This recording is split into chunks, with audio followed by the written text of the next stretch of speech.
नमस्कार दोस्तों, गार्गी क्लासेस पर आपका स्वागत है। डेट आज की 21 जुलाई 2021 और देख लेते हैं इंडियन एक्सप्रेस के इंपॉर्टेंट न्यूज़ और एक्सप्लेन पेज से इंपॉर्टेंट आर्टिकल्स जो अभी हम डिस्कस करने वाले हैं। सबसे पहले आप सबसे मैं सॉरी बोलना चाहूँगा, थोड़ा लेट हो रहा हूँ आज मैं, कुछ काम थे इस वजह से थोड़ा सा डिले करना पड़ गया है ना, तो एडजस्ट कर लीजिए प्लीज़। खैर देख लेते हैं इंपॉर्टेंट न्यूज़। फ्रंट पेज से हम बात करेंगे, एक तो 4th सेरो सर्वे, इसमें क्या आउटकम्स निकले हैं वो जानेंगे। दूसरा 26/11 का एक कॉन्स्पिरेटर राणा, उसको भारत भेजने की बात की जा रही है यूएसए की गवर्नमेंट के द्वारा। दूसरी न्यूज़ ये देखेंगे। इसके अलावा हम सीधा एक्सप्लेन पेज पे चलेंगे। एक्सप्लेन पेज पे हम बात करेंगे, एक तो ये कि पेगासस जो ये स्पाईवेयर बनाया गया है, तो ये कैसे एक कंपनी स्टार्ट हुई थी और आज किस तरीके से एक स्पाईवेयर का डेवलपमेंट किया जा चुका है, ये जानेंगे। और दूसरा यहाँ पर एक छोटा सा डेटा है, वो काम आएगा हमारे कि 1 मिलियन से भी ज़्यादा ऐसे बच्चे हैं, मतलब 10 लाख से भी ज़्यादा ऐसे बच्चे हैं जिन्होंने अपने किसी एक पेरेंट को या केयर टेकर को खोया है। लगभग 1.1 लाख बच्चे तो वो इंडिया से हैं, जानेंगे। इसमें थोड़ा डेटा थोड़ा सा इंपॉर्टेंट है वो। फिर हम इकोनॉमी पेज पे एक तो देखो बैड बैंक से रिलेटेड न्यूज़ है, ये देखेंगे। दूसरी न्यूज़ हम देखेंगे स्विस अथॉरिटी, स्विस बैंक में कितने क्या पैसे हैं, उनसे संबंधित जो इन्वेस्टिगेशन चल रहा है वो। फिर देखेंगे एशियन डेवलपमेंट बैंक की क्या फोरकास्ट है और आरबीआई कौन कौन से सर्विस को अभी डिक्लेयर कर रहा है, उनके बारे में हम जानेंगे। ठीक है, इसके अलावा फिर बाद में थोड़ा बहुत वर्ल्ड पेज की समरी लेंगे और स्पोर्ट्स पेज की भी थोड़ी बहुत समरी ले लेंगे। ठीक है, तो चलिए देखते हैं डिटेल में सारी न्यूज़ जितनी भी हमारे पास में इंपॉर्टेंट है उनको डिटेल में।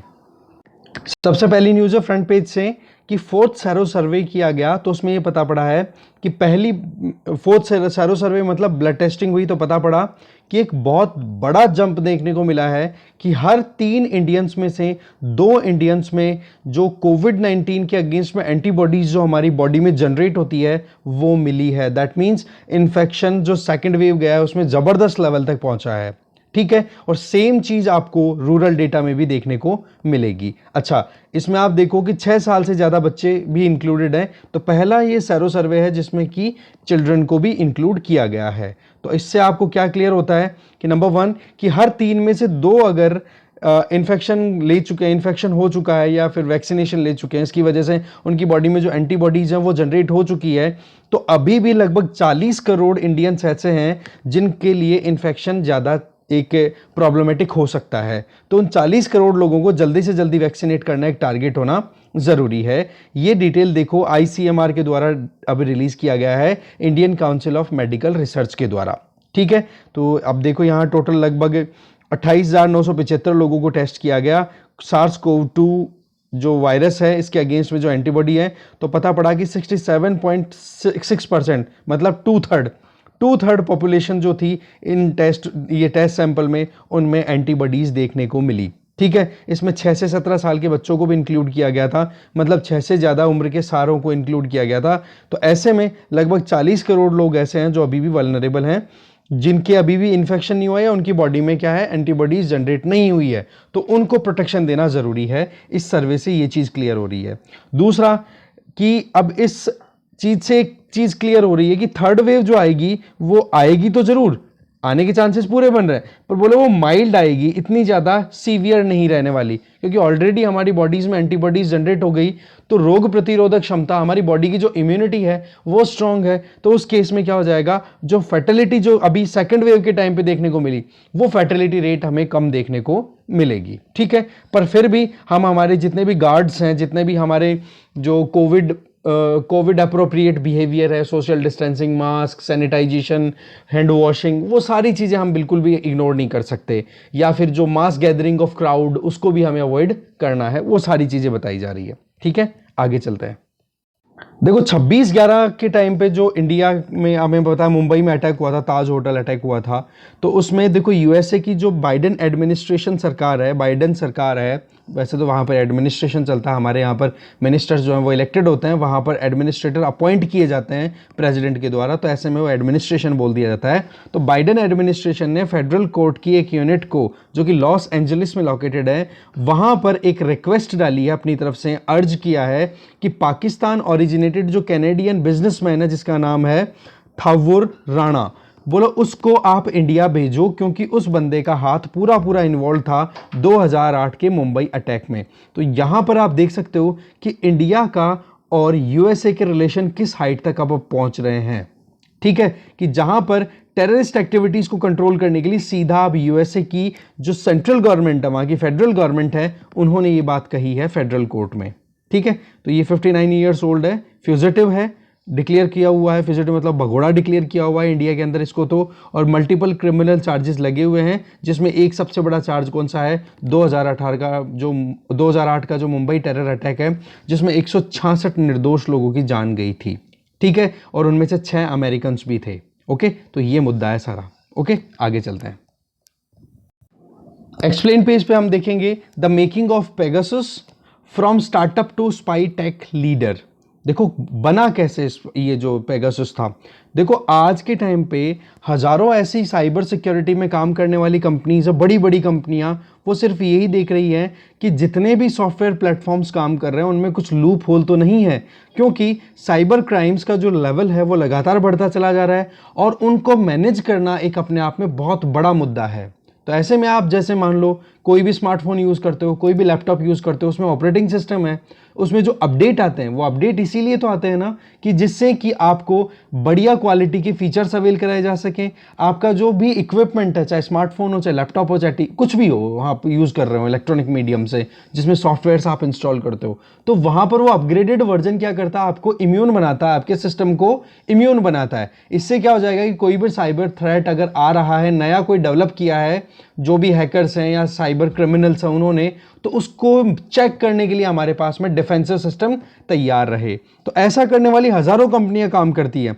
और लेटेस्ट जो आपको इशू पता है वो है स्पाईवेयर पेगासस, जो कि इजराइल की एक एनएसओ ग्रुप के द्वारा डेवलप किया गया था। तो यहां पर देखो मुद्दा अभी आ रहा है कि हजारों lawyers, human rights activist, journalist, politician, dissidents, अलग अलग कंट्रीज के इंडिविजुअल्स इसमें आए हैं। यहाँ तक आप देखोगे कि Emmanuel Macro French president, Imran Khan प्रधानमंत्री पाकिस्तान के, इनका भी अकाउंट, इनके भी मोबाइल नंबर को ट्रेस किया गया है इस पर्टिकुलर पेगासस स्पाईवेयर का यूज़ करके।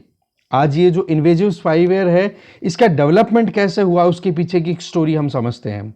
देखो शुरुआत होती है कि एनएसओ ग्रुप जो है, इसमें 3 इंडिविजुअल साथ में काम करते हैं। पहले तो सिर्फ 2 ही इंडिविजुअल होते हैं, जो कि आप देखोगे नाम है यहाँ पर शाले हुलियो और दूसरा है उमरी लावी।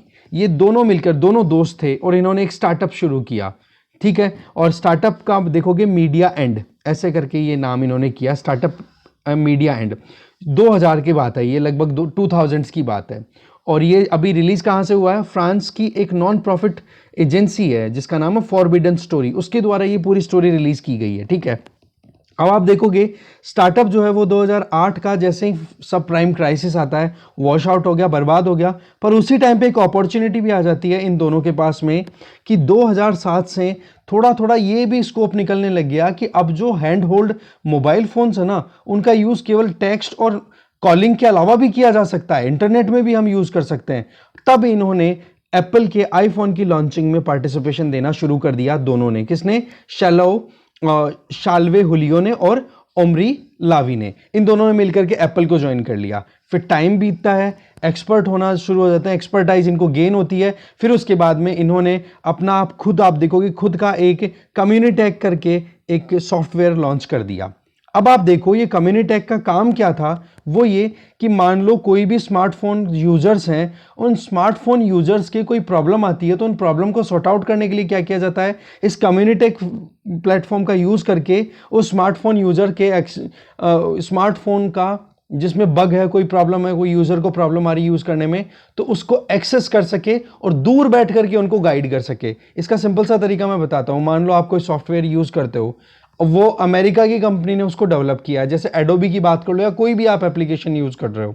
अब आपने उसको यूज किया, सब्सक्रिप्शन ले रखा है, पैसे पे किए हैं, पर आप वो काम कर ही नहीं पा रहे हो जो काम आपको करना है। तो ऐसे में आप क्या करोगे, वहां पर कस्टमर केयर सर्विस पे कॉल करोगे, और जैसे ही कस्टमर केयर सर्विस पे आप कॉल करोगे तो वो आपके अकाउंट, आपके मोबाइल फोन को या जो भी आप जहां पर भी आपने वो सॉफ्टवेयर इंस्टॉल कर रखा है उसको वो एक्सेस कर लेंगे वहीं से बैठे बैठे, और फिर बता देंगे कि अब आप इस पर क्लिक करो, आपकी स्क्रीन पे ये आ रहा है, अब आप ये करो, अब आप ये करो।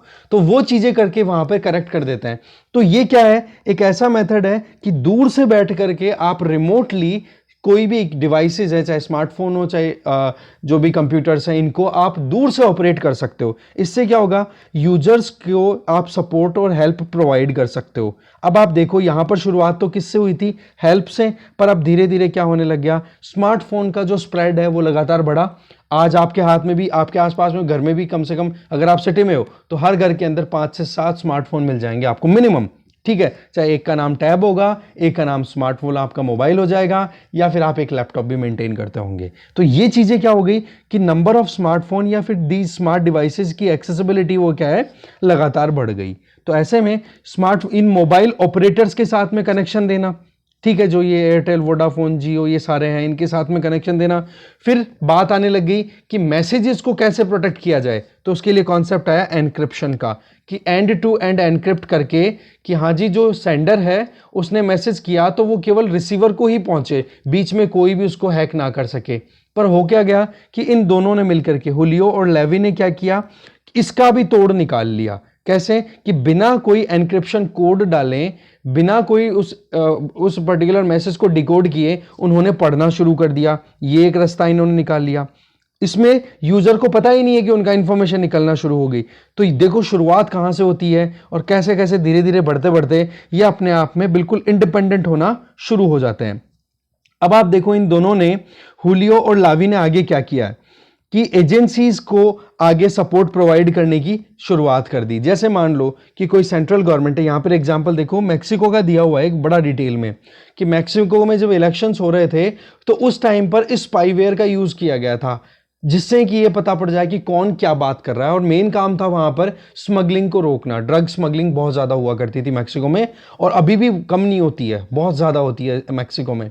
तो उस स्मगलिंग को कंट्रोल करने के लिए जो भी फोन कॉल्स पे बातचीत हो रही है उसको ट्रेस करने के लिए ये पेगासस करके एक डिवाइस तैयार कर लिया, जिसको स्पाईवेयर बोल रहे हैं। डिवाइस का मतलब एक सॉफ्टवेयर तैयार कर लिया, और उस सॉफ्टवेयर को इंस्टॉल कराने के तरीके इन्होंने कैसे निकाले। पहले तो टेक्स्ट के थ्रू लिंक भेज दिया, क्लिक करवा दिया कि link on the below given, click on the below given link, और उसके बेसिस पे उन्होंने इंस्टॉलेशन कर दिया। या फिर उसके अलावा उन्होंने एक व्हाट्सएप के ऊपर कोई मिस कॉल कर दिया तो मिस कॉल के बेसिस पे इंस्टॉलेशन, ये सारे काम करने शुरू कर दिए। रिजल्ट क्या निकला कि उन्होंने बहुत हद तक वहां पर जो कुछ भी इलीगल एक्टिविटीज हो रही थी उन पे नजर रखनी शुरू कर दी, कि हाँ जी फोन पर कैसी कैसी बातचीत हो रही है। तो आप देखो इस तरीके से इन 2 इजरायली एंटरप्रेन्योर्स ने, और साथ में एक इंडिविजुअल, और कौन, वो बंदा था जिसका नाम यहां पर आप देख सकते हो, निव कार्मी। इस निव कार्मी ने क्या है, इजराइल की जो इंटेलिजेंस एजेंसी है जिसका नाम है मोसाद, उसमें काम किया हुआ था। तो अब आप देखो ये तीनों मिलकर के, और फिर बाद में कंपनी हो जाती है NSO, निव कार्मी का N, ये जो हुलियो और लावी है, इसका हुलियो का नाम क्या था, शालेव लावी, शालेव हुलियो, तो इसका एस ले लिया, और ओमरी लावी का ओ ले लिया। ऐसे करके ये कंपनी बन गई NSO, नावी शालेव ओमरी। ये है फुल फॉर्म इस कंपनी का। और इस कंपनी ने फिर बाद में, अब आपको पता ही है कि पहले तो व्हाट्सएप से शुरू किया था, और अब तो 0 क्लिक, मतलब आपके पास में केवल मिस कॉल आएगा और आपका फोन वहां पर बिल्कुल कैप्चर में आ जाएगा रिमोट यूजर के, दूर से बैठे बैठे वो आपको वहां से देख लेंगे। तो देखो मेन तो इसका प्रयोजन ये था पेगासस का, वो ये कि पुलिस फोर्सेज, इंटेलिजेंस एजेंसीज, इनकी हेल्प करना, जिससे कि टेररिस्ट एक्टिविटीज को टैकल किया जाए, ड्रग ट्रैफिकिंग को कंट्रोल किया जाए। पर अब जो है वो सरकारें एस्पियोनेज का भी काम कर रही हैं। दैट मीन्स सरकारें भी इसका यूज करके और जो अपने ओपोनेंट्स हैं उनके ऊपर नजरें गड़ाए के रख रही है, और जिसका एग्जांपल मैंने आपको बताया, मैक्सिको की एजेंसीज ने किस तरीके से इसको यूज किया है। तो ये है मेन मुद्दा। फिर उसके बाद में अभी तो आपको पता ही है कि इंटरनेशनल इसके ऊपर फिर से हाईलाइट हुई है, 2019 में एक बार फिर से रिपोर्ट रिलीज हुई थी, वो सारी चीजें यहां पर बताई जा रही है। अभी आपको पता होगा 2018-19 की बात है, 19 की बात है, जमाल खशोगी करके एक सऊदी अरब के जर्नलिस्ट जिनकी डेथ हुई थी टर्की में एक एम्बेसी में, ठीक है। तो वो चीज क्या हुई थी, बहुत ज्यादा हाईलाइट हुई थी। उस टाइम पर भी इस पेगासस करके इस स्पाईवेयर का यूज किया गया था। इसके अलावा और भी बहुत सारे केसेस बताए जा रहे हैं, ठीक है। कनाडा की सिटीजन लैब ने बताया है कि अभी रिसेंटली वहां पर, ठीक है, इस स्पाईवेयर का इन्फेक्शन देखने को मिला था 36 ऑपरेटर्स में से 33 के अंदर, लगभग 45 कंट्रीज के अंदर, ठीक है। तो आज ये पेगासस, ये NSO ग्रुप है, 120 मिलियन का प्रोजेक्ट पर भी काम कर रही है। तो आप देखो ये शुरुआत कैसे हुई थी और कहाँ ये पहुंच गया। ठीक है, तो इसमें तो यही था आर्टिकल में। आगे चलते हैं हम। एक मेंस के पॉइंट ऑफ व्यू से छोटा सा आर्टिकल है, लिख लो आप इसको, कि लगभग 1 मिलियन मतलब 10 लाख से ज़्यादा ऐसे बच्चे हैं जिन्होंने अपने पेरेंट्स को खोया है या किसी एक पेरेंट को खोया है, और उनमें से 1.1 लाख तो बच्चे इंडिया से बिलोंग करते हैं। ठीक है, तो कोविड-19 की वजह से रिजल्ट ये रहा कि लगभग 1.5 मिलियन लगभग 15 लाख ऐसे बच्चे हैं जिन्होंने अपने किसी एक पेरेंट को या किसी एक केयर गिवर को, जैसे कि कोई ग्रैंड पेरेंट हो या फिर कोई और दूसरा रिश्तेदार हो जिनके यहाँ पर वो रह रहे थे, उनकी डेथ हुई है। मतलब ऑर्फन हो गए, वो अनाथ हो गए हैं किसी एक की वजह से। कोई एक जना उनको छोड़ के चला गया इस दुनिया से कोविड के चलते, जिसमें से इन 15 लाख में से 10 लाख तो ऐसे बच्चे हैं जिन्होंने किसी एक पेरेंट को खोया है, अपने माता या पिता में से किसी एक को खोया है। ये बात देखो द लैंसेट के द्वारा ग्लोबल स्टडी के बेसिस पे पब्लिश हुई है। इंडिया में हम बात करें तो 1.19 लाख ऐसे बच्चे हैं जिनके प्राइमरी केयर गिवर्स की डेथ हुई है किसी एक की, या तो इसकी एक या दोनों पेरेंट्स की डेथ हुई है, या फिर आप देख सकते हो एक या दोनों कस्टोडियल ग्रैंड पेरेंट्स हैं उनकी डेथ हुई है। तो ये चीज़ है। और इन 1.19 लाख में से 1.16 लाख तो ऐसे हैं जिन्होंने अपने एक या दोनों माता पिताओं को खोया है। तो ये है पूरा डेटा, जो कि बहुत ज़्यादा ग्रेवर कंसर्न वाली बात है। इसके लिए देखो अब आगे तो देखो माइन्यूट चीज़ें हैं, वो हम याद भी नहीं रख सकते और काम भी नहीं आएगी। आगे तो ये है वे फॉरवर्ड कि इन बच्चों की जो प्रॉब्लम है केयर गिवर्स के लॉस के चलते हैं, या फिर जो भी पेरेंट्स हैं उनको प्रोटेक्शन देना ज़रूरी है। मतलब अभी भी जो बच्चे अपने केयर गिवर्स के पास में रह रहे हैं, अपने माँ बाप के पास में रह रहे हैं, उनको वैक्सीनेट करना बहुत ज़्यादा ज़रूरी है, क्योंकि जितना जल्दी वैक्सीनेशन होगा उतनी जल्दी उनको प्रोटेक्शन मिल पाएगी।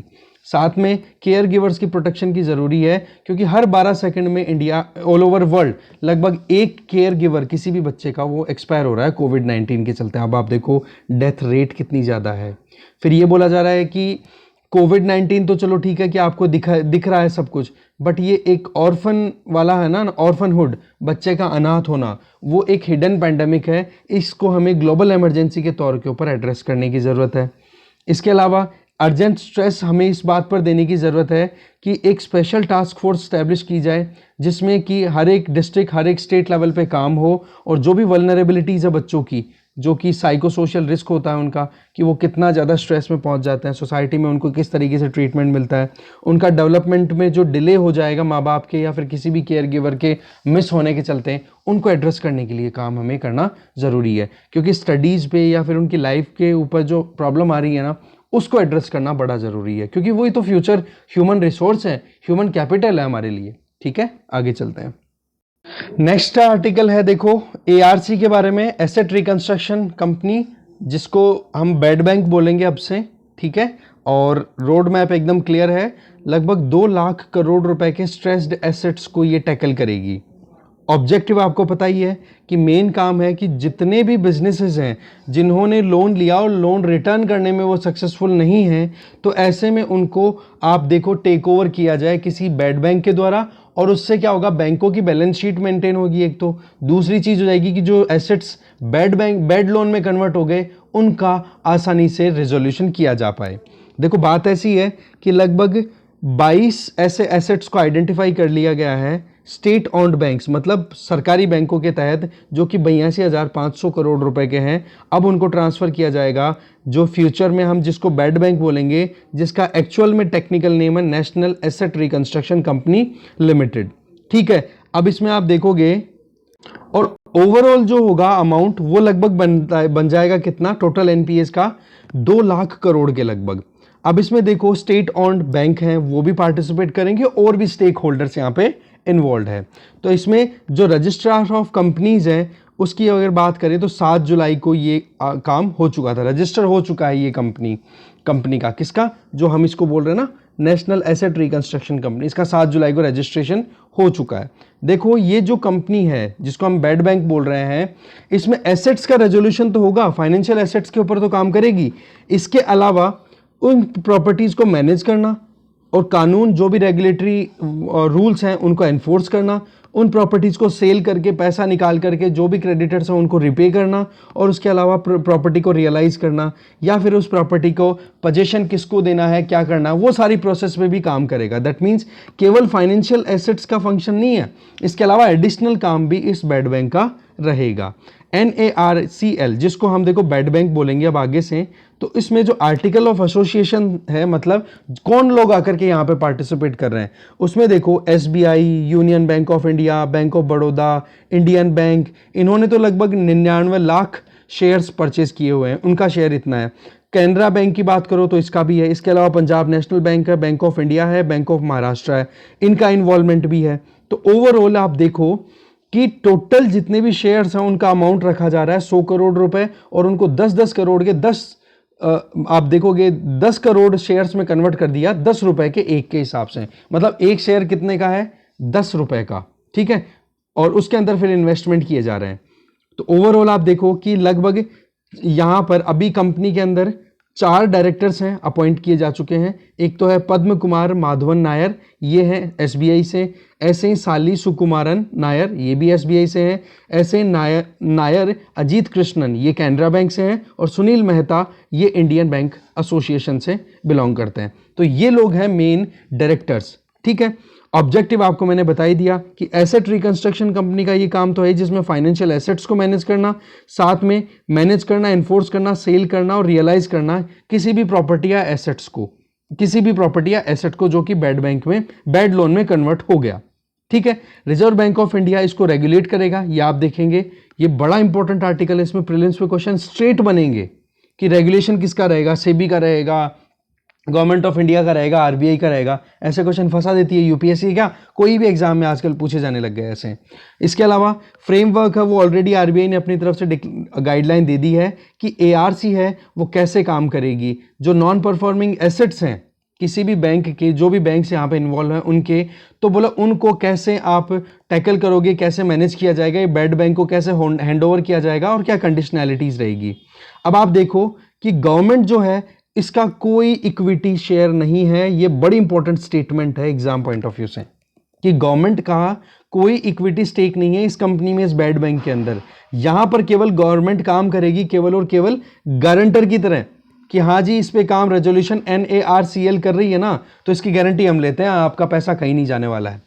तो ऐसे में ये जो कंपनी है जिसको हम बैड बैंक बोल रहे हैं, ये जिन भी बैंकों के स्ट्रेस्ड एसेट को टेक ओवर करेगी ना, तो उनको 15% तो देखो कैश देगी और 85% उनको सिक्योरिटी रिसिप्ट के तौर पे कुछ वहां पर बॉन्ड्स या कुछ भी अवेल करा देगी कि हाँ जी 15% ये कैश तो लो, बाकी हम ये जो आपका एसेट है इसको जैसे रिजॉल्व करेंगे उसके बाद में हम देख लेंगे और बाकी आपको प्रॉब्लम नहीं आएगी। ऐसे करके इसको पूरा प्रोविजन किया गया है। अब ये जो NARCL बैड बैंक जो है ये एसेट्स को सेल करेगा, और सेल भी किसको करेगा, अल्टरनेटिव इन्वेस्टमेंट फंड। मान लो कोई दूसरे वेंचर कैपिटल वाले ग्रुप बना करके बैठे हैं कि हाँ जी हम इसको ले लेंगे, इस एसेट्स को ले लेंगे, तो उनको सेल आउट किया जाएगा। अब वो सेल करने के लिए कौन काम कर रहा है, बैड बैंक। तो एसेट कहाँ, बैड लोन किसका हुआ, बैंक का। उस बैड लोन को ट्रांसफर कर दोगे किसके पास में, आप बैड बैंक के पास में। बैड बैंक उसके बदले में क्या देगा उस बैंक को, ये कहेगा कि भाई 15% कैश लो, 85% की सिक्योरिटीज लो, आपका हो गया, अब आप एक साइड में हो जाओ। अब बैड बैंक बैड लोन में जो बैड एसेट है, स्ट्रेस्ड एसेट्स हैं, उनकी बोली लगाएगा, कैसे भी करके उनकी बेचेगा, किसको, अल्टरनेटिव इन्वेस्टमेंट फंड्स को, जिसके अंदर एंजल फंड्स भी आ गए या वेंचर फंड्स भी आ गए, जो भी इन्वेस्टर्स हैं वो आ जाते हैं।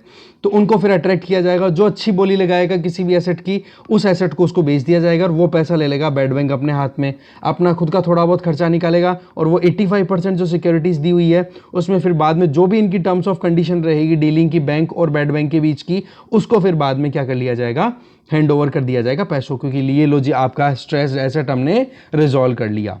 समझ गए। तो ऐसे में ARC भी काम करेगी, एसेट रिकंस्ट्रक्शन कंपनी, इसके अलावा एसेट मैनेजमेंट कंपनी भी काम करेगी, इसके अलावा इंडियन डेट मैनेजमेंट कंपनी भी साथ में काम करेगी। और ये सारे प्रोविजन जो हैं बजट में वहाँ पे एक तरीके से अनाउंस कर दिए गए थे फाइनेंस मिनिस्टर के द्वारा। ठीक है, आगे चलते हैं।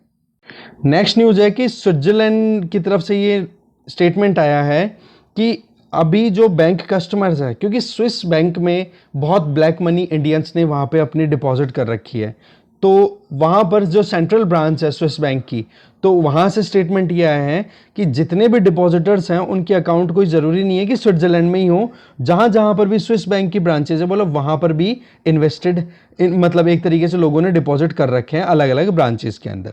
ठीक है, तो ये बात हमारे फाइनेंस मिनिस्ट्री के द्वारा अभी पार्लियामेंट सेशन में डिस्क्लोज की गई है।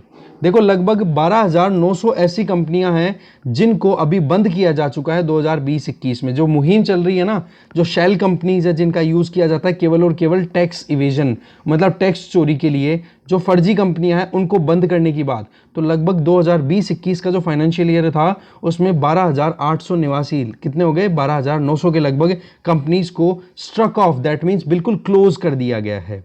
ये चीज़ बताई गई है फाइनेंस मिनिस्ट्री के द्वारा। इसके अलावा एक छोटी सी न्यूज़ और देख लेते हैं, दो छोटी छोटी न्यूज़ हैं बड़ी इंपॉर्टेंट है। एक तो एशियन डेवलपमेंट बैंक के द्वारा इंडिया की जो ग्रोथ रेट है उसको फोरकास्टिंग की गई है, जिसमें ये बोला है कि 2021-22 में इंडिया की ग्रोथ रेट रहने वाली है कितनी 10%। पहले तो 11% बोली थी, अब 10% ही उन्होंने कर दी है। और एक बड़ी इंपॉर्टेंट चीज़ है कि आरबीआई जो है उसके की सर्वेज अभी कंडक्ट हो रहे हैं और उन सर्वेज के नाम पूछे जाते हैं। एक तो इंडस्ट्रियल आउटलुक सर्वे और एक यहाँ पर आप देख सकते हो इंफ्रास्ट्रक्चर आउटलुक सर्वे। तो क्वेश्चन क्या बन जाता है कि industrial outlook survey and industrial outlook survey और इंफ्रास्ट्रक्चर आउटलुक सर्वे ये रिसेंटली न्यूज़ में थे, कौन रिलीज करता है? तो इसका आंसर है आरबीआई, आप ये ध्यान रखोगे। ठीक है, इसके अलावा आगे देखते हैं। अब हम आ गए वर्ल्ड बैंक की समरी के लिए। तो देखो 3 तो प्रेसिडेंट, 10 प्राइम मिनिस्टर और एक किंग, इनको आप देखो कि अभी जो पेगासस स्पाईवेयर का जो केस चल रहा है, मुद्दा चल रहा है, उसके अंदर इनमें से Emmanuel Macro French president, Imran Khan prime minister of Pakistan, इनके भी फ़ोन को ट्रेस किया जा रहा है। तो ऐसे में ये वल्नरेबिलिटी कहाँ, तो स्टेट एजेंसीज़ की हेल्प करने के लिए स्पाईवेयर, अब वो एजेंसीज यूज़ इस तरीके से कर रही हैं कि वो दूसरे जो भी लोग हैं, ठीक है, जो भी इन्फ्लुएंशियल लीडर्स हैं उनके ऊपर भी नज़रें गड़ाए बैठी हुई है। तो मुद्दा तो हमने देखो 2 बार देख लिया, एक्सप्लेन पेज पे तो कैसे काम करता है वो देखा था कल, और कैसे स्टैब्लिश हुआ था वो देखा आज। तो ज़्यादा कुछ जानने की ज़रूरत नहीं है, बस इतना हेडिंग ही एनफ है। इसके अलावा तालिबान अपनी पकड़ लगातार बनाए जा रहा है अफगानिस्तान में। तो उधर टर्की के प्रेसिडेंट रेसेप तैयप अर्दोआन ने क्या बोला है कि अफगानिस्तान की ज़मीन जो भी तालिबान अपने हथियारों से कैप्चर कर रहा है बोलो उसको छोड़े, ठीक है, अपने भाइयों की ज़मीन को वो ग्रैब ना करे। बेसिकली जब से नेटो फोर्सेस ने विड्रॉ किया है उसके बाद में वहाँ पर जो मेन एयरपोर्ट है उसको अब टैकल हैंडल किया जा रहा है टर्की के द्वारा। अब उस एयरपोर्ट को कैप्चर करने की कोशिश की जा रही है तालिबान के द्वारा। तो ऐसी परिस्थितियों में टर्की ने ये स्टेटमेंट दिए हैं, और आपको पता होना चाहिए कि नेटो मेंबरशिप में टर्की इन्वॉल्व है। इसके अलावा रशिया ने भी अपनी तरफ से तजिकिस्तान और अफगानिस्तान बॉर्डर के पास में अपने टैंक्स डिप्लॉय कर दिए हैं कि पता नहीं तालिबान किस तरफ अपना मुंह कर ले। तो रशिया ने भी अपनी तरफ से कान खड़े कर लिए। इसके अलावा काबुल में जहां पर प्रेसिडेंट अपना स्पीच देने वाले थे उसके पास में ही एक रॉकेट अटैक होता है, और वो रॉकेट अटैक का किसी ने अभी तक जिम्मेदारी ली नहीं है। ओके, आगे चलते हैं। फिर आगे देखो, अब पाकिस्तान धीरे धीरे यूएसए के साथ में इकोनॉमिक टाइज को इंक्रीज करना चाहता है। तो यूएसए ने ये कहा है कि भाई आपको जो फाइनेंशियल एक्शन टास्क फोर्स ने 27 पॉइंट का जो एजेंडा दिया हुआ है, काम दिया हुआ है ना, आप उसको जल्दी से ख़त्म करो, तब जा करके आप अच्छे से एंगेज कर पाओगे इंटरनेशनल कम्युनिटी के साथ में। एक पॉइंट। दूसरा पॉइंट यहाँ पर है, चाइना ने देखो 600 किलोमीटर पर आवर स्पीड से चलने वाली ट्रेन अभी लॉन्च की है। ये ट्रेन्स का जो कॉन्सेप्ट है ना, इसको मैग्लेव ट्रेन्स बोला जाता है। ठीक है, ये एक तरीके से लेविटेंट ट्रेन्स होती है। जैसे कि नॉर्मली आप देखते हो व्हील्स होते हैं वो रोटेट करते हैं किस पे, ट्रैक्स पे, ठीक है, उन पे रोटेट करते हुए आगे चलते हैं। तो स्पीड मैक्सिमम 200 सवा 200 किलोमीटर पर आवर की आ जाती है। पर ये जो मैग्लेव ट्रेन्स होती है ना, इनमें क्या काम होता है, इलेक्ट्रोमैग्नेटिक फील्ड काम करता है, जिससे क्या हो जाता है कि ये ट्रेन्स जो है ना वो अपनी ट्रैक में लिफ्टेड मैनर में चलती है। दैट मीन्स जब एक स्पीड आ जाती है ना इनकी लगभग 150 या 180 के लगभग स्पीड ये पकड़ लेती है, थोड़ा ज़्यादा, तो उस केस में स्पीड के टाइम पे इनके जो व्हील्स होते हैं ना वो व्हील्स तो अपलिफ्ट हो जाते हैं, और फिर वहाँ पर ये बिल्कुल लेविटेटेड, दैट मीन्स एलिवेटेड हो जाती है, उठ जाती हैं और हवा में। जैसे यूँ मान लो ये ट्रैक है ना, तो ये ट्रेन आपको एक बार मैं यहाँ पे बता देता हूँ, यहीं पे देखो, यहाँ पे ये देखो, ये दोनों तरफ से लिपटी हुई है इसके ट्रैक के। तो यहाँ से ये ट्रेन क्या करेगी, ऊपर उठ जाती है हवा में, कनेक्शन नहीं रहता है, और स्पीड रहती है और इलेक्ट्रोमैग्नेटिक फील्ड रहता है। तो इसमें क्या होता है, फ्रिक्शन मिनिमम, मिनिमम क्या, जीरो के इक्विवेलेंट फ्रिक्शन हो जाता है, तो स्पीड यहाँ पर 600 किलोमीटर पर आवर की हो गई। और ये मान के चलो कि लैंड पे चलने वाली हाईएस्ट स्पीड की ये एंटिटी बन गई है। चाइना ने अनवील की है, इसको मैगलेव ट्रेन बोला है। और इसका जो मैन्युफैक्चरिंग है पूरा, वो चाइना की कोस्टल सिटी किंगडाओ में हुआ है। ठीक है, ये बताया जा रहा है, बाकी इसका पर्टिकुलर नाम नहीं बोला है। तो आपके पास में आंसर होना चाहिए कि वर्ल्ड की फास्टेस्ट ट्रेन कहाँ पर है, चाइना में, और वहीं पर उन्होंने बनाई है। बगदाद में अटैक हो रहे हैं, शांति बिल्कुल भी नहीं है। एक्सप्लेन पेज हम देख ही चुके हैं, अब चलते हैं स्पोर्ट्स पेज पे। टोक्यो में ओलंपिक्स हो रहे हैं 2020 वाले, जो पोस्टपोन्ड हुए थे वो, अब वहाँ पर कोरोना के केसेस लगातार बढ़ते चले जा रहे हैं, पर ओलंपिक्स कंटिन्यू। इंडिया ने कल श्रीलंका को हरा दिया, जिसमें मेन लीडर कौन रहे, दीपक चाहर, ये राजस्थान से ही हैं और ये क्रिकेट खेलते हैं, right arm fast medium pace bowler हैं। ठीक है, इन्होंने 50 बनाई है, इन्होंने बहुत अच्छा परफॉर्म किया है कल। इसी तरीके से आप देख सकते हो आगे जो न्यूज़ है उनमें कुछ एक दो इम्पॉर्टेंट चीज़ें। एक तो ये सौरभ चौधरी, ये है 10 मीटर एयर पिस्टल फील्ड, आप देखोगे एयर पिस्टल प्लेयर हैं, मतलब शूटर हैं ये, 10 मीटर एयर पिस्टल कंपटीशन में पार्टिसिपेट करते हैं। सौरभ चौधरी, ये नाम आप ध्यान रखोगे स्पोर्ट्स पर्सनल का। इसके अलावा एक इंडिविजुअल बड़े इंपॉर्टेंट आ गए जिनका नाम है नाइटन। ठीक है, नाइटन बोल्ट के रिकॉर्ड्स तोड़ सकते हैं अब के जो ये ओलंपिक्स हैं उनमें। ये रेसर हैं, ठीक है, दौड़ लगाते हैं, एथलीट हैं, ये अमेरिका से बिलोंग करते हैं नाइटन। ठीक है, ये ध्यान रखोगे, बड़ा इंपॉर्टेंट नाम हो गया है। और बाकी तो देखो ओलंपिक्स कंप्लीट होने के बाद में और नाम पता पड़ेंगे कि कौन कौन से इंडिविजुअल ने अच्छा परफॉर्म किया है। ठीक है, तो इस डिस्कशन में इतना ही था। Thank you very much.